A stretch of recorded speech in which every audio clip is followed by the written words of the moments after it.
Hi everybody, welcome back to Mission and Ministry with Father Reginald. Sitting in for Father Reginald this week is me, Jason Garcia, Director of Communications here at St. Laurence Catholic Church.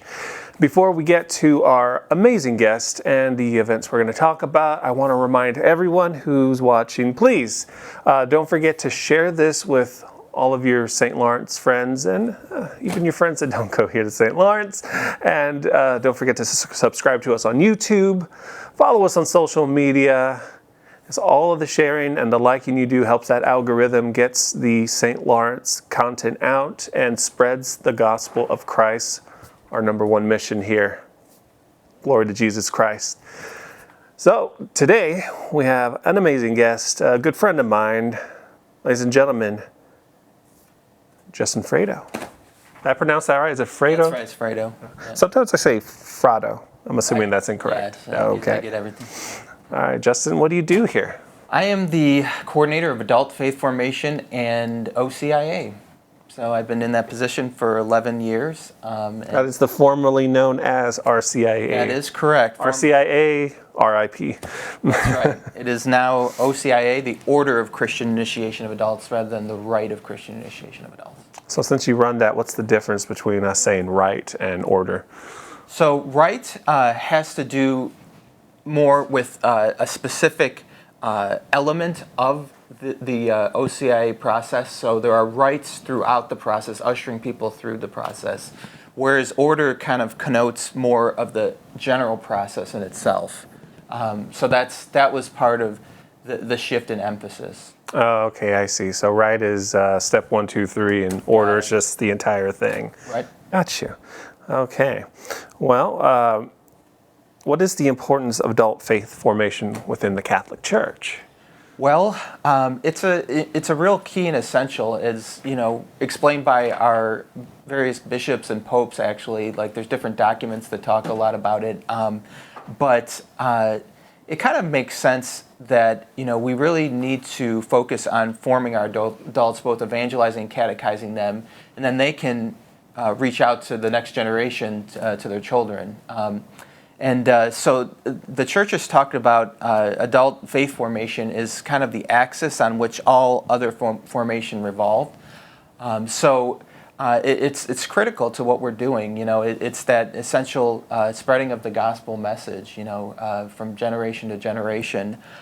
So we do that in various forms here at St. Lawrence. We have a variety of programs and events that we hold to try to help others encounter Christ and His Church. Now it's probably been really exciting. So ever since Pope Leo has come into the office, there's been just this huge surge of people like trying to figure out, hey, how do I become Catholic? And of course, a lot of these are adults. They're just so stoked that Pope Leo XIV is an American. That's yeah. How inundated with new requests are you? Right. Yeah, we continue to see an uptick, and it's really a national trend, as you've kind of alluded to, like dioceses across the country. The last probably 3 years actually have reported dramatic increases in interest in the Catholic faith. And especially, yes, we have the Pope Leo effect going on right now.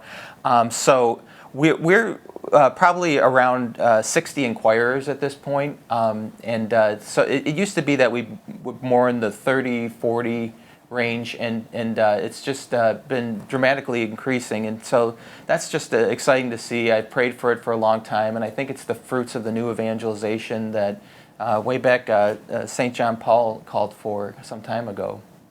It was really interesting, too, when Pope Leo came out on the day he was elected. It was so funny because I was doing my job interview that day. Oh my goodness. Yeah, I was doing my job interview and I just walked into the office and everyone's crowded around a monitor. I'm like, what's happening? Mm-hmm. Like, that's just all I said. I was like, what's happening? Like, who died? I was like, what happened? This only could be a tragedy, but no, it was good news. It was Pope Leo. So, I'm a big fan of the Pope Leo effect and Pope Leo himself, and I guess now the White Sox, just because. So people want to come into RCIA. How long does it take? What's the OCI? It's so hard. I do it myself. Yeah. Brian's laughing because he knows, like me, it's ingrained. I know. It's just there. So long. It's just there. what is the process? Like how you join? How do you do it? Right. So typically, there's just a time of inquiry that we have, and I kind of equate the whole process actually kind of like to courtship and marriage actually, in that it kind of goes through like progressive stages that are marked by different ceremonies. So right now we're in the inquiry phase. We've actually just kind of closed allowing new folks to enter into that at this time, but folks can certainly reach out to me, and I can talk to them about joining in the future and answer questions and so forth. And I'll make sure I put your email address and everything in the description so they know who to contact if you're always happy to here in Sugar Land, Texas, or the surrounding area. Great. So that would be that inquiry, or formally it's called the pre-catechumenate phase, would be the kind of like dating in a courtship analogy, right? So it's kind of non-committal, if you will, like dating. It's a time of getting to know more, in this case, Jesus Christ, the Catholic Church, and members of the Church. So, but the inquirers don't have to feel like that pressure that they are going to be, we're expecting them to become Catholic, So that's what I try to explain to them. So that takes some pressure off of them, just to kind of check things out. And then should they discern that they want to move forward, there's one of these rites that we were talking about, the rite of acceptance and welcoming, which is like for us at the end of November, and that's basically kind of like engagement in the courtship analogy. So basically, they're making a public commitment that they want to pursue becoming Catholic this year. And then we move into the next period called the catechumenate, which is the main period of formation in the faith.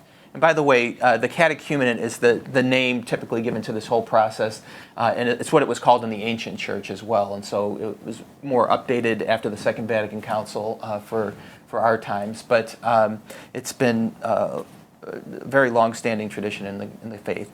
So anyway, after that, they go through the rite of election, and called the continuing conversion, where they usually meet up with the archbishop, and he just prays with them and gives his words of support. And then they move into purification and enlightenment, which is during the Lenten season. So it's a time of prayer and conversion and repentance, and preparing to receive the sacraments of initiation, which typically happens here at St. Laurence on Palm Sunday for the baptized, and at the Easter Vigil for the unbaptized.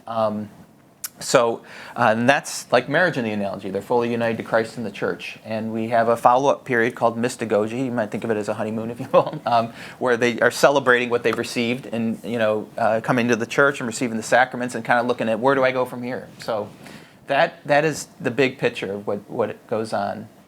So this process, how long does it take?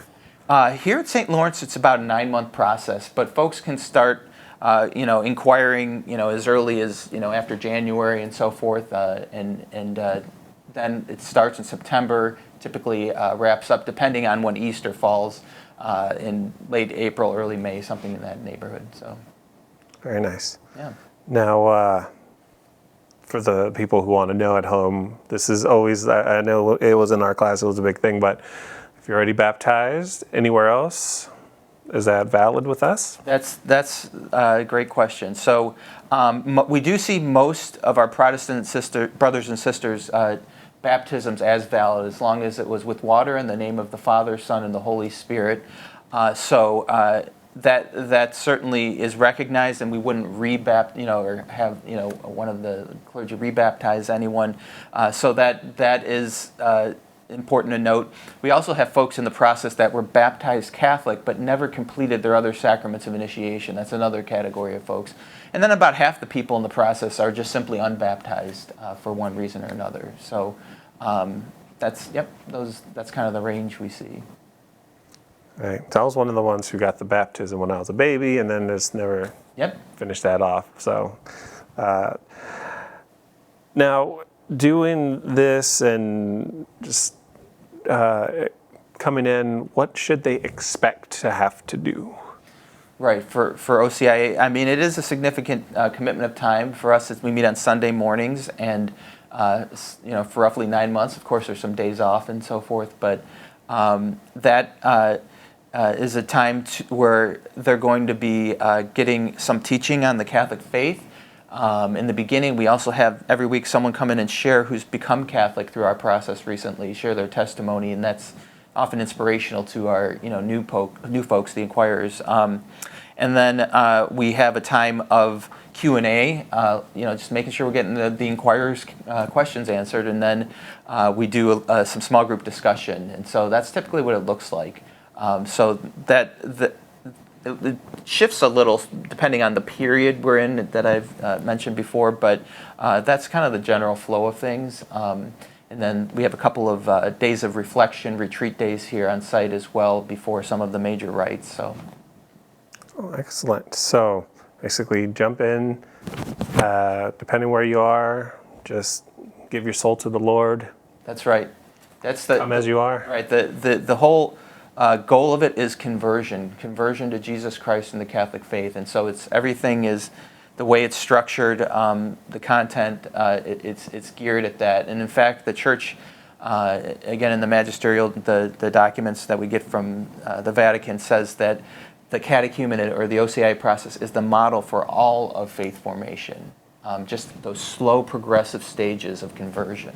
So it's kind of got the secret sauce for conversion, if you will. And I think that's great. I mean, I remember my process going through RCIA and just enjoying everything I learned. Just talking to Protestant friends, God bless them, but it's just, get dipped in water and that's it. You don't have to do anything else. I mean, there's really an actual commitment you have to, to commit to. Yeah, and I do have some folks that come in and, they're a little shocked coming from a Protestant background where they maybe all they had to do was go through baptism and that was it, but they do, as you were saying, appreciate in the end, like we want them to know what they're getting into and to have that conversion of heart along with it, especially the folks that are baptized are going to have to say on the day they come into the church that they believe and profess all that the church believes to be revealed by God. And so we want them to say that with all their heart. So it takes some time. It's not an instantaneous thing. So that's wonderful. So you guys have all kinds of events throughout. There's the Logos courses, which I can't wait to start marketing with you. Yeah. We'll touch on that. But we have the big event coming up here pretty soon. I'm going to mess it up already again, but it's evangelizing through science and art in our time. Yes. Okay, with Dr. Stacy, and I always mispronounce her name. Stacy Trasenko. Dr. Stacy Trasenko. She's interesting, so tell us about her. Yeah, tell us about the event. She's got quite a fascinating background. So she was a senior research chemist for DuPont, and kind of had an agnostic atheist background.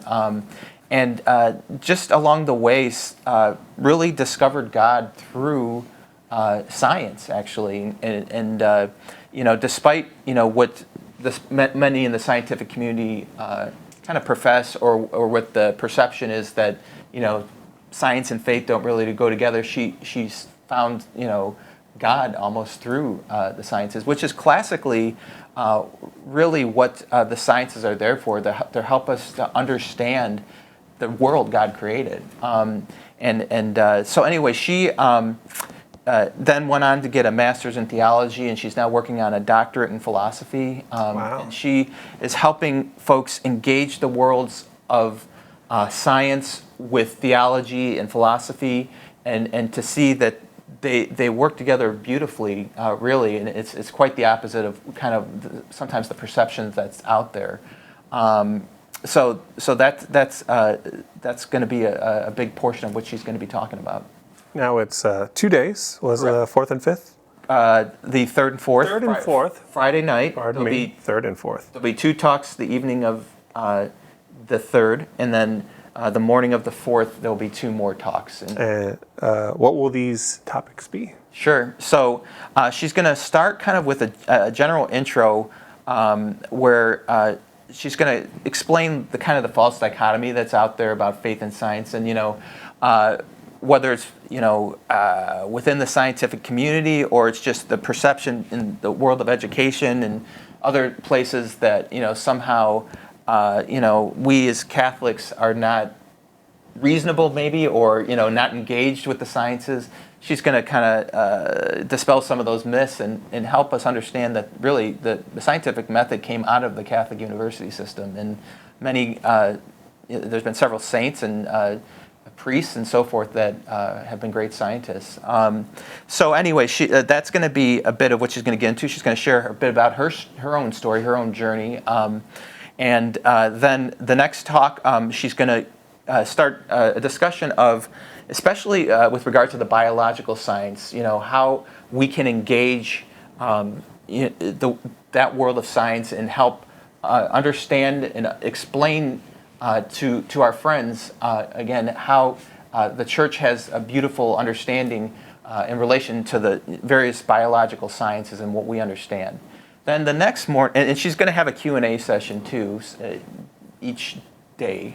So that will be a nice chance to kind of pick her brain and see what she thinks on different topics. The next morning, she's going to talk more about the issues related to the physical science. So the biological science will be more issues related from bioethics all the way to beginning and end of life issues, things of that nature. She's going to give a bit of a survey on that and what the church teaches and understands on that. And then the next morning, the physical sciences, she's going to get into issues from quantum theory all the way to artificial intelligence, which especially our current Holy Father, Pope Leo, has really been addressing square on as well, and just the benefits and the limits of that. So it should be some interesting items which are very current.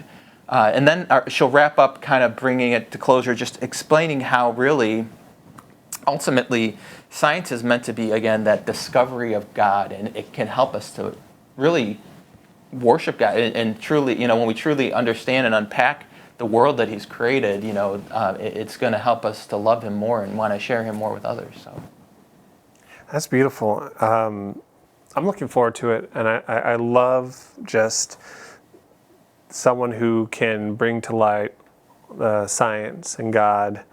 I know that you're touching on the church has pretty much always funded big things in science. Yeah. They think that church is anti-science. No, it's not. It's in fact very science. That's right. In fact, there are. I don't know if they're still active, but there are observatories on the walls of the Vatican. Where they can observe the stars. And there's a Vatican observatory in, I believe it's Arizona. So it's always been integrated in the life of the church, and there's a pontifical council for the sciences and so forth, and helping again to engage those worlds of faith and science together, and faith and reason really. So. Yeah, very interesting. I can't wait. Again, October 3rd and 4th. Hit those times again. It'll be 6:30 to 9 on the 3rd, and then 9:30 till noon on the morning of the 4th. All right, they wonderful. Can go to stlaurence.org/science to register and find out more. Thank you for making that URL very easy. Absolutely, I try. So a lot of ministries have these weird, just words dash this word dash this word dash this word. It's just science. It's like wonderful when you're making the copy for it. Yeah. All right. Is there anything else you want to say about OCIA or about the event? I think we're good on that. You had alluded to the Logos courses that we offer, and Logos is really the latest evolution, if you will, of for the last 6-7 years we've been able to offer live taught courses to our people from, we've got some really qualified catechists at the parish. Most of them have masters in theology, and that's just a real blessing to be able to have access to that. And obviously, you can't beat having someone in front of you, teaching you live. We've got a lot of great, video DVD series, Bishop Barron, Ascension Press, all that they produce, Augustine Institute. However, there's just that we are, again, we're incarnational beings. We are body and soul, and so it's best to be taught that live. And so this year, in the Logos series, we are this fall offering 3 different mini courses, which we try to make them kind of palpable for folks that have busy lives. Just so they're usually like just 3 sessions long. These kind of modules. The first one, which we just wrapped up, was just understanding the papacy, especially with the election of Pope Leo, excuse me. And then we took a look at kind of a survey of the popes since the Vatican Council up to Pope Leo, and kind of what unites them and what makes them unique individuals as well. So, and we do audio recordings of those, and those are up on our webpage, stlaurence.org/logos, LOGOS. Another easy one. Thank you. And as well as past courses, so folks can always tune in, and there's typically the PowerPoint slides up there too. In October, Deacon Tom Ruck, who's very popular, does a lot of courses, is going to be doing one on our Blessed Mother.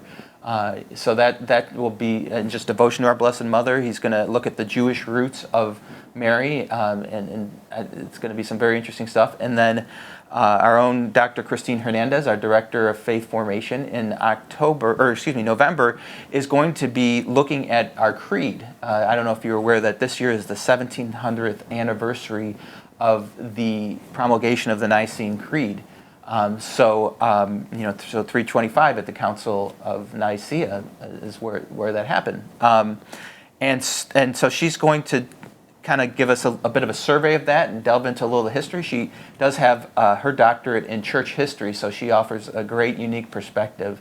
And I know she's another favorite as well for folks to come out and hear from her. So, and then in the spring, we're looking forward to having Father Wayne coming out, our new parochial vicar, Father Wayne, and he is going to be doing a little survey for us on understanding Carmelite spirituality. He's got quite a background in spiritual direction and that home realm in spirituality, and so looking at St. Teresa of Avila, St. John of the Cross, some of those great mystics of our Catholic faith. So,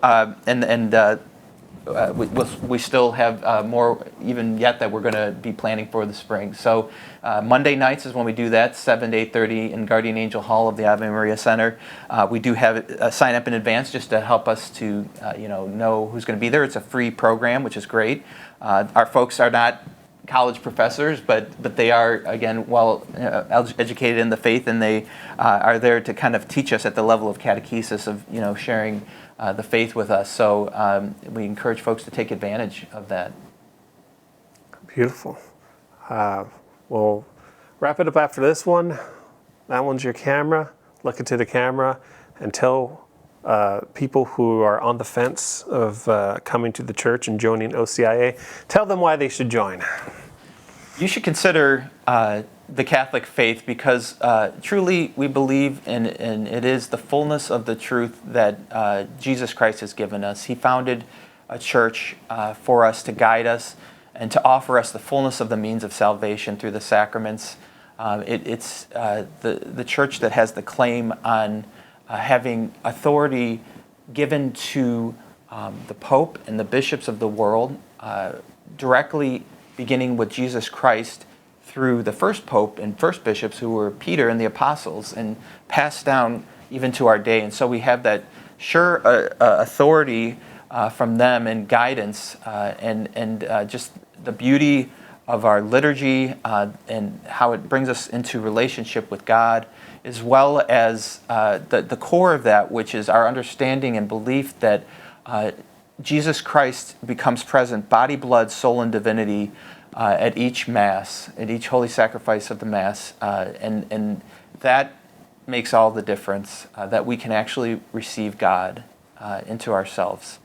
And so I would invite you just to consider taking that journey yourself. Happy to talk to you if you give me a call, and we can maybe sit down together and talk. You crushed it. That was excellent. Thank you so much, Justin. Last thing I'll point out is your badge still says RCA.